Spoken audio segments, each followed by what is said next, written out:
오늘은 지난 주일에 이어서 부활 후 두 번째 주일 예배로 하나님께 영광을 돌립니다. 부활은 역사적으로 한 번 일어난 사건이지만 부활이 갖고 있는 영적인 의미는 한 번으로 끝나지 않습니다.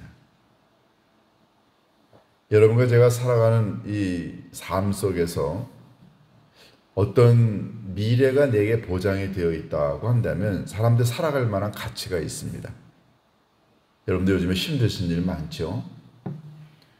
저도 목회하면서 이렇게 힘들고 어려웠었던 적은 없었습니다. 그런데 사람이 이렇게 힘들고 어려운 일을 경험하다가도 그래도 내게는 미래가 보장이 되어 있고 가능성이 있고 언젠가는 더 아름다운 길로 열릴 것이다 라고 하는 보장이 있으면 사람은 오늘 여기서 사는 게 힘들고 어려워도 이길 수 있습니다. 근데 만약에 더 나아지고 발전이 되고 일어설 수 있다고 하는 이런 가능성이, 이런 희망이 보이지 않으면 사람은 못 삽니다. 우리 실패할 수 있죠. 시험에 떨어지기도 하고 회사가 안 되기도 하고 사업에 문제가 생기기도 하고 간혹가다 또 건강을 잃기도 합니다. 돈을 벌었다가도 돈을 다 잃기도 합니다. 어떤 사람하고 관계를 맺다가 그 관계가 끊어져서 내가 굉장히 입장이 곤란해지고 어려웠던 적도 있습니다. 여러분, 사람이 살다가 어떻게 성공만 하나요? 어떻게 모든 일이 다 잘 되기만 합니까? 그런데 세상에는 모든 사람들이 다 이런 걸 경험하지만 어떤 사람에게는 이 실패와 좌절과 어려움이 이게 절망으로 끝나서 그래서 그 인생이 그냥 송두리째 없어지는 인생이 있는가 하면 어떤 인생에게는 그렇게 힘들고 어렵고 좌절과 실패와 절망을 경험하지만 나중에 가서는 승리하는 인생을 살아가는 사람들이 있습니다. 희망이 이걸 가릅니다. 정말로 희망이 있는 사람은 지금 실패하고 좌절하고 절망했다고 해서 여기서 주저앉지 않습니다. 언젠가 다시 일어나게 될 것이다 라고 하는 이 희망, 이런 가능성이 그 사람을 일으켜 세웁니다. 예수님을 십자가에 못 박아 죽였던 유대의 종교 지도자들과 그리고 무지몽매한 군중들은 예수님을 십자가에 죽이면 이제는 예수 운동 끝날 거라고 생각했습니다. 예수만 죽이면 돼. 그러면 예수를 따라다녔던 모든 사람들도 다 죽을 거고 다 흩어질 거다. 이렇게 생각했었습니다. 여러분, 실제로 그랬습니다. 예수님 당시에 예수님이 계셨지만 예수님 오시기 전에 예수님처럼 내가 메시아야, 내가 하나님이 보낸 자라고 이렇게 떠들었던 사람들이 있었습니다. 그런데 그렇게 자기가 메시아라고 자기가 하나님이 보낸 자라고 떠들었던 그런 사람들 죽고 난 다음에 그의 말과 그가 했던 일들과 그를 따라다녔던 모든 사람들은 다 없어졌습니다. 왜 그랬을까요? 딱 한 가지가 그들에게 모자랐습니다. 그는 그들이 죽으면서 모든 게 다 끝났습니다. 그들이 죽고 난 다음에 다시 살아났다고 한다면 그들이 그동안 했던 이야기들과 행적들이 모두가 다 의미가 있었을 텐데 하나같이 예수님 전에 왔다가 죽었던 사람들, 자칭 메시아라고 했던 모든 사람들 하나같이 다 죽었습니다. 죽으면서 그걸로 끝났습니다. 죽으면서 그가 했던 말도 거짓말이었구나. 죽으면서 그 사람의 죽음으로 말미암아 그 사람을 따라다녔던 사람들도 다 흩어졌습니다. 왜 그랬을까요? 죽음은 모든 걸 다 삼켜버립니다. 죽음은 모든 것들을 다 함께 묻고 함께 땅속으로 들어가서 끝내버립니다. 그런데 유일하게 예수님만 사시면서 하셨던 말씀과 행적, 이 모든 것들이 예수님의 부활로 인하여 이게 진실이었다는 게 입증이 됐습니다. 그러니까는 예수님이 부활하심으로 말미암아 기독교가 죽지 않고 지난 2000년 동안 앞으로도 인류가 존재하는 한 예수 그리스도와 함께하는 이 믿음의 삶은 이어질 겁니다. 왜요? 그건 다름이 아니라 예수님이 부활하셨기 때문에 생명으로 지금 계시기 때문에 그렇습니다. 이게 결정적인 차이죠. 그래서 기독교 신앙은 예수 그리스도의 부활을 근거로 해서 만들어졌습니다. 그래서 기독교에서 부활을 빼면 이건 아무것도 남지 않습니다.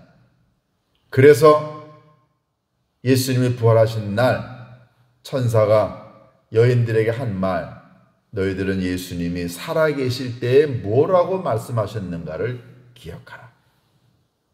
그러면 도대체 뭘 기억하라는 걸까요? 왜 이 천사는 이 여인들에게 예수님이 그동안에 하셨던 모든 말씀을 기억하라고 하셨을까요? 그리고 기억해야 하는 이유는 뭘까요? 만약에 예수님이 부활하지 않았다고 한다면, 그래서 그냥 무덤 속에서 죽어 없어졌다고 한다면 천사들이 와가지고서는 야, 예수님이 이전에 하셨던 말씀을 좀 기억해봐 라고 했을까요? 논리적으로 맞지 않습니다. 예수님이 살아나셨기 때문에 그래서 그동안에 예수님이 하셨던 모든 말씀을 다시 기억하라고 합니다. 그러니까 예수님의 부활은 그동안에 예수님이 하셨던 모든 것들을 우리로 하여금 생각나고 기억나게 만드는 결정적인 사건이 된다는 것입니다. 구약성경과 신약성경을 통틀어서 보면은 메시아가, 특별히 예수님은 살아계시는 동안에 여러 차례 예수님 자신이 고난당하고 십자가에 죽고 그리고 마지막 세 번째 죽었다가 사흘 만에 부활하실 것을 예수님이 여러 차례 예언을 하셨습니다. 그러니까 오늘 천사가 이 여인들에게 예수님이 살아계셨을 때에 너희들에게 하셨던 말씀, 내가 고난받고 죽었다가 사흘 만에 부활하리라 라고 하는 이 예수님의 말씀을 좀 기억하라 라고 한 말의 의미는 뭘까요? 만약에 예수님이 그런 말씀을 안 하셨다고 한다면 여인들이나 제자들은 기억할 게 없습니다. 그런데 예수님이 여러 차례 내가 죽었다가 다시 사흘 만에 살아나리라고 하는 말씀을 하셨기 때문에 천사들은 이야기합니다. 예수님 하셨던 말씀을 기억하라. 제가 이 복음서와 요한복음을 읽으면서 예수님이 살아계셨을 때에 제자들에게 내가 고난받고 죽었다가 사흘 만에 다시 살아나리라 고 말씀하셨던 걸 한번 찾아봤습니다. 몇 가지 아주 중요한 커다란 사건들이 있었는데 예수님이 그때마다 그 얘기를 하셨고, 이걸 마태, 마가, 누가가, 이 공간복음서가 이것을 약간씩 변형을 했지만 이 대동소이한 이 사건을 보고를 했습니다. 먼저 마태복음 16장에 보면은 이런 기절이 있습니다. 가이사랴 빌립보라고 하는 지방에서 예수님이 제자들과 함께 있었을 때 예수님이 제자들에게 물었습니다. 야, 사람들이 도대체 날 보고 뭐라 그러느냐? 내가 누구라고 이야기를 하느냐? 그랬더니 제자들이 이야기합니다. 예수님, 사람들이요 예수님을 가리켜 죽었던 세례 요한이 다시 살아난 거다. 어떤 사람은 예수님은 옛날에 죽었던 엘리야가 다시 살아난 거야. 어떤 사람들은 예레미야가 죽었다가 살아났다고 합니다. 그러면서 하는 말이 예수님은 선지자 중에 한 명이라고 이야기합니다. 예수님이 죽었던 세례 요한이 다시 살아난 분인가요? 예수님이 옛날에 죽었던 엘리야가 다시 살아났나요? 아니죠. 세상에 있는 사람들은 예수님을 잘 몰라서 이렇게 얘기합니다. 예수님의 진짜 관심은 세상에 있는 사람들이 뭐라고 하느냐가 아니었습니다. 예수님의 진짜 관심은 그러면 너희들은 나를 누구라고 하느냐. 예수님의 제자들, 예수님과 함께 3년 가까이 먹고 그리고 함께 자고 함께 이야기를 나누고 예수님의 모든 일거수일투족을 눈으로 보고 확인했던 제자들이 예수님에 대하여 뭐라고 이야기하느냐가 예수님의 관심이었습니다. 그때 베드로가 탁 나타나서 이야기합니다. 예수님, 주는 그리스도시요 살아계신 하나님의 아들이십니다. 아주 명대답을 했지요. 주님은 그리스도라는 말은 뭐예요? 예수님은 하나님이 이 땅에 보내시려고 준비하신 메시아라는 말이에요. 주님은 메시아시고 그 다음에 살아계신 하나님의 아들이십니다. 와, 이 어마어마한 고백을 했어요. 예수님이 이 대답을 들으시고 흡족해 하셨습니다. 그래서 성경에 보면은 예수님이 베드로에게 이런 얘기를 하십니다. 베드로야, 내가 복이 있도다. 이것을 내게 알게 한 것은 혈육이 아니야. 혈육이라는 말은 뭔가요? 뭐 대제사장이나 율법학자나 이런 사람들로부터 배워서 네가 고백한 게 아니라는 얘기죠. 여러분, 이 말이 굉장히 중요합니다. 예를 들어서요, 여러분이 예수님을 믿는다고 고백을 하죠. 그러면서 예수님은 하나님의 아들이시고요, 예수님은 하나님이 보내신 메시아세요 라고 만약에 여러분이 고백을 했다고 한다면 여러분 그 고백은 어디서 왔을까요? 여러분이 신학대학 다니셨나요? 여러분이 어디 가서 성경 공부해 가서는 지식으로 배운 건가요? 제가 설교를 했기 때문에 여러분이 들은 건가요? 그래서 자주 들었기 때문에 배워서 안 건가요? 아닙니다. 만약에 여러분이 나는 죄인입니다. 예수님이 나의 죄를 위해 십자가에 달려 돌아가셨습니다. 예수님은 하나님이 보내신 아들이세요. 예수님은 메시아이십니다. 라고 여러분이 고백한다면 그 고백은 여러분의 지식으로 온 게 아니라는 거죠. 여러분이 배워서 되는 게 아니고요. 아버지 하나님이 여러분에게 알려주셔서 하나님이 여러분에게 그렇게 고백할 수 있도록 여러분의 마음과 영혼을 주장하셔서 여러분이 그렇게 고백하시는 겁니다.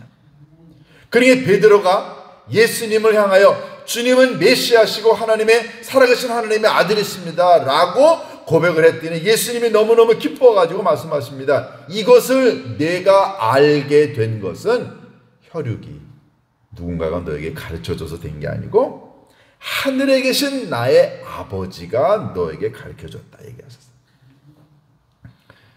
가만히 보면은요, 여러분 신앙생활은 내 의지나 내 인격과 내 지식으로 하는 게 아닙니다. 신앙생활은 철저하게 하나님이 내 안에 오셔가지고서는 나로 하여금 죄를 깨닫게 하고 내가 얼마나 더러운 죄인인가를 발견하게 하고 예수님이 나의 죄를 위하여 십자가에 달려 돌아가신 것을 믿게 하나님이 하셔야 이게 가능하다는 것입니다. 여러분, 남을 사랑하는 것도 마찬가지예요. 남을 용서하는 것도 마찬가지입니다. 여러분, 내 의지대로, 내 감정대로, 내 인격대로 우리 사랑 못합니다. 우리 용서 못해요. 나는 죽으면 죽었지 내 눈에 흙이 들어가도 나는 용서 못해. 사람들 그런 말 얼마나 잘해요. 절대 못합니다. 그런데 하나님의 사랑에 들어가 보세요. 예수님의 용서의 마음에 들어가 보세요. 사람 용서하게 됩니다.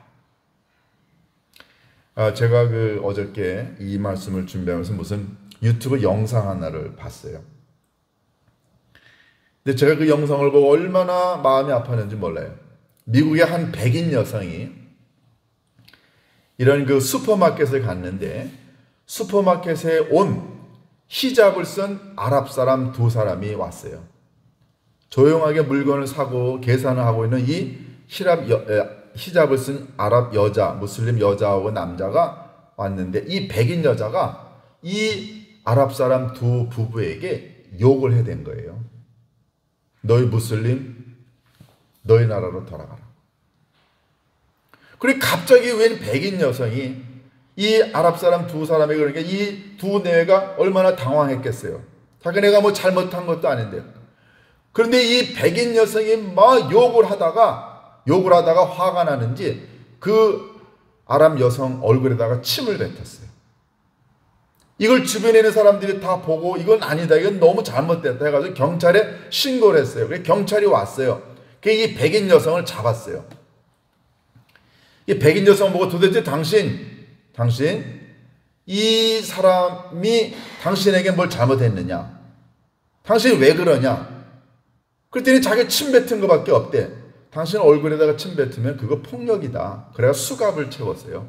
그랬더니 이 여자가 뭐라고 그러는지 아세요? 수갑을 차고 가면서 나는 풀려날 거야. 나는 신의 은총을 받을 거야. 나는 하나님의 은총을 받아서 나는 축복을 받을 거야. 라고 하면서 뭐라고 그러는지 아세요? 나는 기독교인이기 때문에 하나님이 나를 보호해 줄 거야. 라고 하는 거예요. 나는 기독교인이기 때문에 하나님이 나를 보호해 준다. 기가 막히죠? 수갑을 차고 아프다고 이거 풀어달라고 하면서 막 욕을 하는 그 여자. 그런데요, 그 반대편에 있었던 그 아랍 히잡을 쓴 그 두 무슬림이요, 저분 풀어주세요. 내가 침뱉음을 당했지만 내가 저 사람 용서하겠습니다. 해가지고서는 그 자리에서 경찰이 저분이 당신을 용서한다고 했기 때문에 우리가 풀어줍니다. 다시는 어디 가서 남을 욕하고 무시하고 침뱉지 마세요. 이 백인 경찰이 백인 여자를 그렇게 훈계하고 갑니다. 여러분, 이 무슬림 여성을 욕하고 침뱉은 그 여자는 자기 자신이 그리스도인이라고 이야기합니다. 정말 그리스도인 맞을까요? 그런데 그 무슬림 여자들은 용서를 합니다. 여러분, 하나님의 은혜와 사랑을 경험해 보지 않으면 우리가 용서 못합니다. 사랑 못합니다. 이 말은 무슬림 여성이 하나님의 은혜와 사랑을 경험했다는 뜻이 아니고요. 그 말을 하려고 하는 게 아니고 정말로 내가 하나님의 은혜와 사랑을 경험했으면 우리 남의 얼굴에 침 뱉지 않습니다. 어디 가서 자기가 잘못해놓고서는 나는 기독교인이기 때문에 하나님이 나를 풀어줄 거라고요?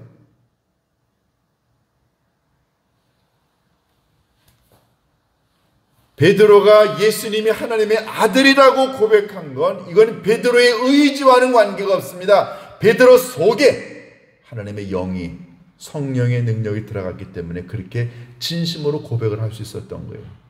자, 중요한 건 베드로가 이렇게 고백을 하고 난 다음에 예수님이 뭐라고 말씀하셨냐면은 너처럼 믿음의 고백을 하는 사람들, 그 믿음의 고백 위에 내가 내 교회를 세우리라.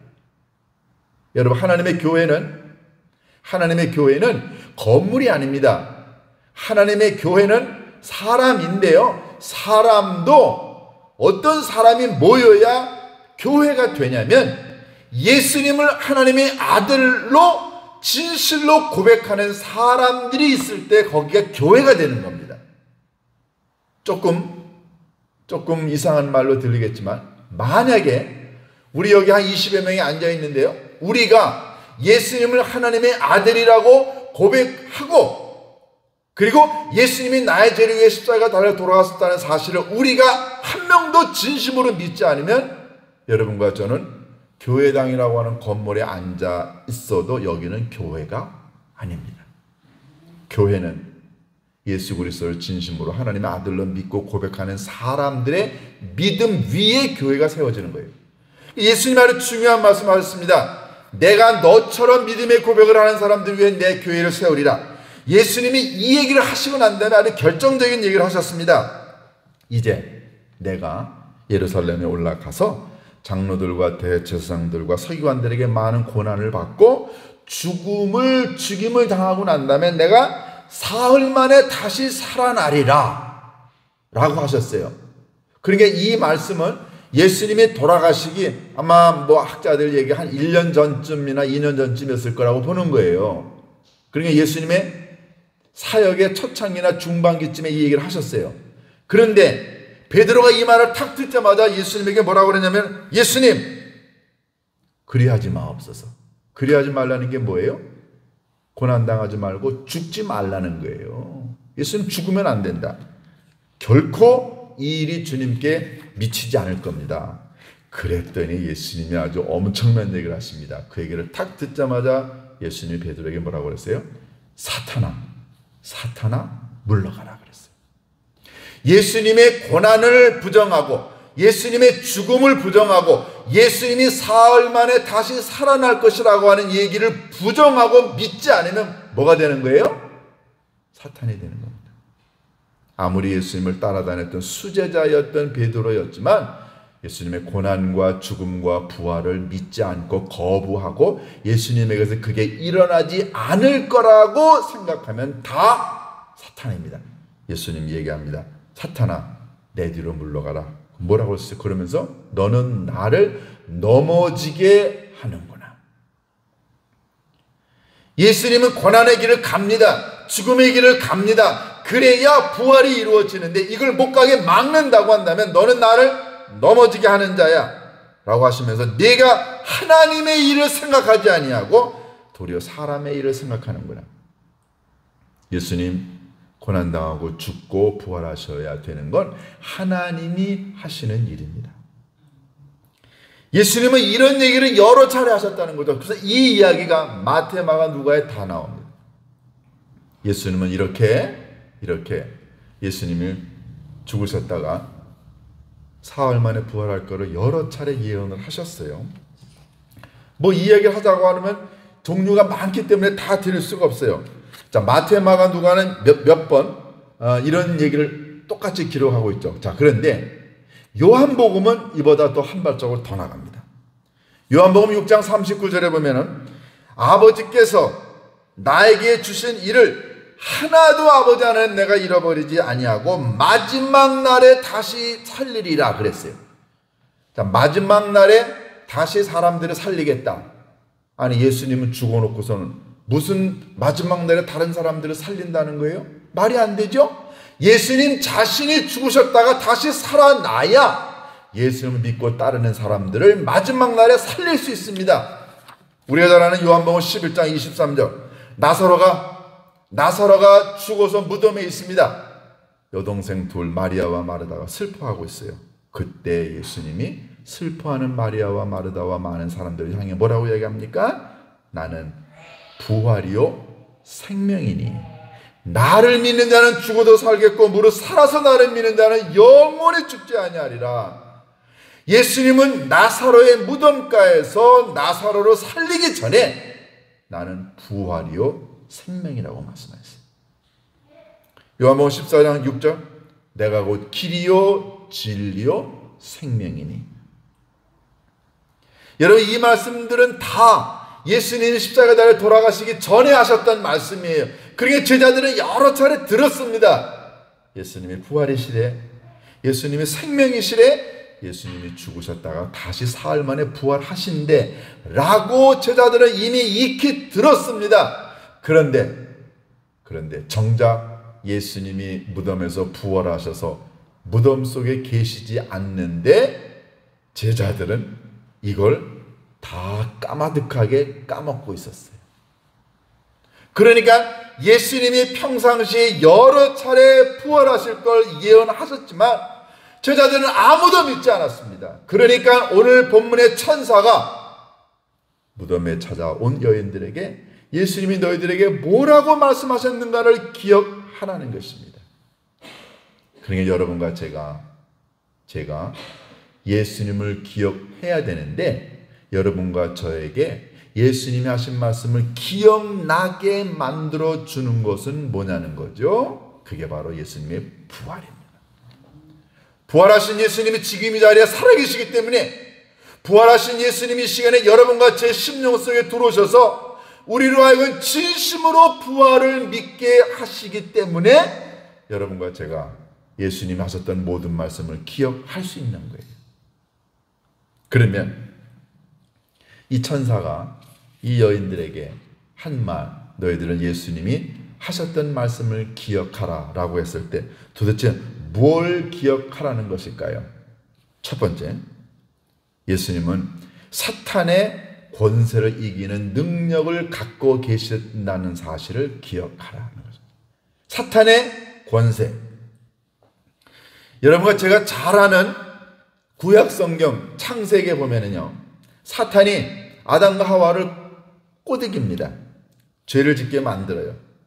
자, 사탄이 아담과 하와를 꼬셔서 그래가지고는 하나님으로부터 멀어지게 만듭니다. 그래가지고 어떻게 됐어요?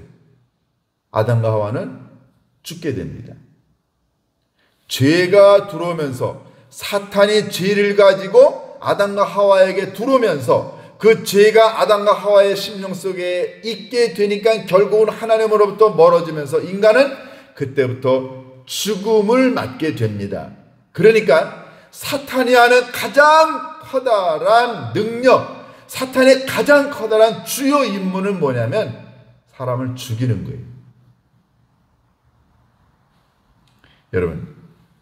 여러분과 제가 살면서 누군가를 죽이면 그거는 우리 안에 사탄이 있다는 증거입니다. 우리가 물론 사람을 죽일 수도 있어요. 그러나 사람을 목숨을 없애는 죽이는 거는 하지 않지만 사람을 절망시키고 사람을 좌절시키고 사람을 화내게 만들고 사람을 힘들게 만드는 것도 다 사람을 죽이는 것과 똑같아요. 그 배후에는 누가 있을까요? 사탄이 있습니다. 사탄은 늘 사람 속에 죄를 집어넣어요. 그래가지고 그 죄의 결과로 죽게 만듭니다. 우리가 잘 아는 로마서 6장 23절에 어떻게 되어 있어요? 죄의 싹은 사망이라고 그랬어요. 죄의 값은 사망이에요. 그러니까 사탄은 끊임없이 여러분과 제게 찾아와가지고 자기가 하는 짓, 늘 사람들의 심령 속에 죄를 집어넣어가지고 하나님을 멀리하게 만들고 사람을 힘들게 만들고 사람을 절망하게 만들고 그래서 죽이는 것, 이게 사탄이 하는 거예요. 여러분 절대로 누군가를 죽이는 일에 가담하지 마세요. 사람을 못 살게 만들고 사람을 절망하게 만들고 사람을 타락하게 만들고 사람을 힘들게 만들고 사람의 눈가에 눈물을 흘리게 만들고 사람을 힘들게 만드는 이 모든 것들의 배후에는 사탄이 있어요. 이 예수님은 사탄이 가지고 온 죄의 결과, 죄의 싹, 죽음, 예수님 자신이 십자가에 죽으셨다가 다시 부활하심으로 사탄이 지배하고 있는 죄의 권세를 완전히 깨뜨셨습니다. 사탄, 너는 죄를 가지고 와서 사람들을 죽이지? 그러나 예수님은 그 죄를 가슴에 안고 예수님이 용서하시고 난 다음에 부활하심으로 말미암아 사탄이 가지고 있는 모든 죄의 권세, 사탄의 권세, 죽음의 권세를 예수님이 단번에 깨뜨셨습니다. 사탄은요, 인간이 이 땅에서 살아가는 동안에 사람을 자꾸만 죄인으로 만들어요. 죄인으로. 성령은 여러분과 저를 의인이 되게 만들고 거룩한 사람이 되게 만들고 경건한 사람이 되게 만들고 하나님의 사람으로 만들려고 노력하는 데 반해서 사탄은 끊임없이 여러분과 제 안에 와서 죄짓게 만들고 죄인으로 만들고 타락한 사람으로 만들어요. 그래서 결국 우리를 죽음으로 몰고 가지만 예수님은, 성령님은 여러분과 제 안에 오셔서 그래서 끊임없이 용기를 주고 희망을 주고 그리고 위로하심으로 말미암아 우리를 살리십니다. 그러니까는 사탄이 그동안에 지배했던 죄의 싹의 결과 죽음, 이 죽음을 예수님 자신이 십자가에서 부활하심으로 말미암아 이 사탄의 권세를 예수님이 이기셨습니다. 그러니까 여러분과 저는 더 이상 사탄의 종노릇하거나 사탄의 권세 아래에 있지 않습니다. 제가 이 말씀을 준비하면서 한 가지 여러분에게 이런 질문을 해야겠다라고 생각했습니다. 그 질문이 뭐냐면 바로 여러분은 죽이는 사람인가요? 아니면 살리는 사람인가요? 죽이는 사람은 사탄의 조종을 받습니다. 남의 마음에 그냥 분노를 일으키고 남의 가슴에 절망을 가져다 주고 남의 가슴에 그냥 화살을 쏘아가지고 힘들게 만들고 울게 만들고 타락하게 만든다면 그거는 다 사탄의 권세 아래에 있는 거예요. 그러나 부활하신 예수님은 다 용서하시지 않았나요? 그래서 예수님처럼 여러분과 제가 누군가를 살리는 사람이 되어야 하지 않을까요? 여러분과 제가 만약에 누군가를 살리고 있다고 한다면 우리는 부활하신 예수님이 우리 안에 있다고 말할 수 있습니다. 두 번째, 우리가 예수님이 하신 말씀을 기억해야 된다고 했을 때 두 번째 뭘 기억하라는 건가요? 그것은 예수님만이 생명의 진정한 주인이 되신다는 사실입니다.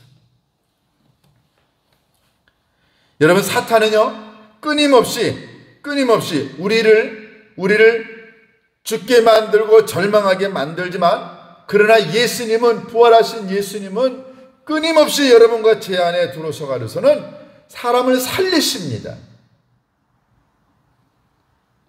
예수님이 만났던 사람들은 다 어떻게 됐나요? 신약성경에 예수님을 만났던 사람들은 한 명도 좌절하고 절망하고 죽은 사람 없습니다.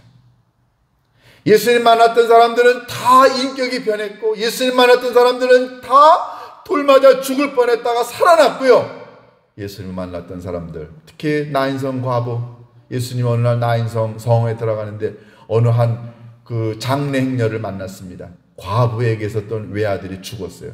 여러분, 과부에게 있는 외아들은 얼마나 소중합니까? 그 아들이 죽었을 때 과부가 느꼈을 절망을 한번 생각해 보세요. 예수님 그 장례 행렬을 멈추시고 관을 향하여 이야기합니다. 청년아, 일어나라. 여러분, 죽어서 썩어서 지금 땅속에 묻히기 일보 직전에 있던 죽었던 청년이 살아납니다. 예수님은 살리시는 하나님이세요. 그래서 정말로 예수 잘 믿는 사람은 부활하신 예수님을 닮아서 생명을 갖고 있기 때문에 정말로 예수님 잘 믿는 사람은 누구를 만나더라도 그 사람이 절망과 좌절에 있다가 또 그 사람을 일으켜 세웁니다. 말, 표정, 생각, 무엇보다도 그 안에 부활하신 예수님, 용서하신 예수님, 생명의 주인이 되시는 예수님을 가슴속에 갖고 있기 때문에 정말로 예수 잘 믿는 사람은요, 만나는 모든 사람을 다 살립니다. 그 사람이 가면은 죽었던 기관도 살아나고요, 그 사람이 가면은 힘들어하고 있는 사람도 일어나고 교회도 되살아납니다. 왜냐하면 예수님 자신이 살리시는 분, 생명의 주인이시기 때문에 그렇습니다. 오늘은 말씀 여기까지 하겠어요. 여러분 한번 생각해 보세요. 예수님이 십자가에 죽으셨다가 사흘 만에 다시 부활하신 이유는 바로 예수님을 믿고 따르는 여러분과 저도 살리는 사람, 죽어가는 사람을 살리는 사람이 되라고 예수님이 여러분과 제 안에 지금 살아 계신 겁니다. 우리들만 살아나라는 게 아니고요, 살아있는 너 자신이 죽어가는 세상에 있는 사람들을 살려라. 그래서 부활절은 매일매일 1년 365일이 우리들에게는 부활절은 매일매일 일어나는 사건입니다. 여러분은 살리는 사람 아니면은 죽이는 사람 누군가요? 부활하신 예수님이 여러분의 마음과 영혼 속에 있어서 여러분도 누군가를 살릴 수 있기를 주님의 이름으로 축원합니다. 기도하십니다. 아버지 하나님, 사탄은 끊임없이 우리에게 죄를 가지고 들어와 우리로 하여금 죄인이 되게 하고 결국 죄의 싹은 사망이라, 그래서 우리가 지은 죄로 말미암아 우리를 죽게 만드는 것, 이게 사탄의 전략임을 깨닫습니다. 그러나 예수님께서 십자가에 죽으셨다가 사흘 만에 부활하심으로 말미암아 생명의 주님으로 이 땅에 오심으로 말미암아 우리 모두에게 사탄의 권세를 이기게 하셨음을 감사합니다. 예수님은 생명의 근원이심을 감사합니다. 그래서 우리도 예수님을 잘 믿고 따르면 우리도 누군가를 살린다는 사실을 믿습니다. 살면서 누군가를 죽이는 사람이 아니라 사람들을 살리는 저희들이 되게 인도하여 주옵소서. 우리가 가기만 하면 내 친구가 살고 내 부모가 살고 내 형제가 살고 내 교회가 살고, 그래서 나로 인하여 죽어갔던 모든 곳에 생명의 꽃이 피어날 수 있도록 인도하여 주옵소서. 예수님의 이름으로 기도하옵나이다.